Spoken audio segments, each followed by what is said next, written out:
a little bit more on the positive side, and by no means is this a silver bullet, but the DC market across the nation is the second leading market in terms of converting offices into apartments, and it's only second behind New York. So right now, DC has about 6,500 units in the pipeline in terms of conversions from office to apartments, and New York is about 8,500. So the two together are sort of leading the nation by quite a bit in that regard.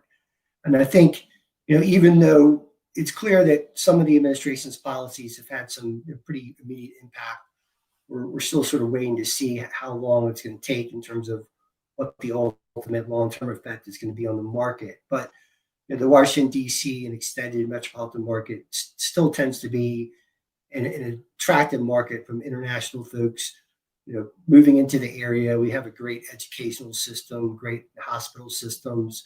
There's a lot of reasons to want to be in the Washington, D.C. market, but we've got these counteracting forces that, quite frankly, it's just hard to really tell how quickly they're going to shake out, either for the better or for the worse, and how soon that's going to happen.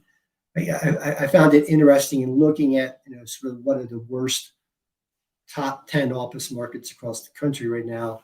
DC actually did not come up in the top 10, so maybe that's a positive. So Charles, before we move into data centers, what's the wrap up on the DC office market and the current administration's policies? It's a trouble. It's a troubled market to start with, because it's been really hit hard by people staying at home, and Denver and DC both are blessed with a lot of very high skill, high education, highly educated people. And those are the ones that have the ability to stay at home and work from home. And we do have to find ways to bring them back to the offices so that we don't have this 1 in 4, restaurants going down. I mean, that's just a terrible statistic. I would pray that the administration will do things more slowly, but maybe it is better that they just rip off the bandage and let things go where they may. I don't know, but this is one of those we shall see situations. We shall see what they're actually able to do, because whenever the administration does anything, we know that there's going to be lawsuits to try to fight their ability to do things so quickly. Right.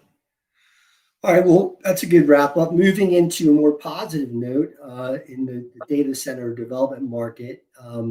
As many of our listeners know, Northern Virginia and the Washington metropolitan area are one of the leading data center markets, really is the leading data center market across the country. And a lot of our listeners also know that data center development has been ramping up very quickly for a lot of different reasons. But there's a lot of things going on behind the scenes that we think you may not know. So we're going to talk about some of those items today. So first of all, we have, as we said, we've got an unprecedented data center development market right now going on across the country. And while this started off, with the internet boom in the early 2000s and then accelerated with smartphones and things of that nature, right now AI is really driving the latest boom, and it's really accelerating.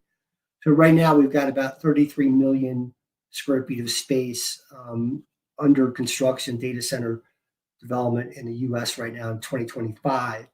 And just as things are really heating up, and we're really at the beginning of this cycle, just as things are heating up, we're really starting to run into more constraints in the marketplace in terms of bringing these data centers to market.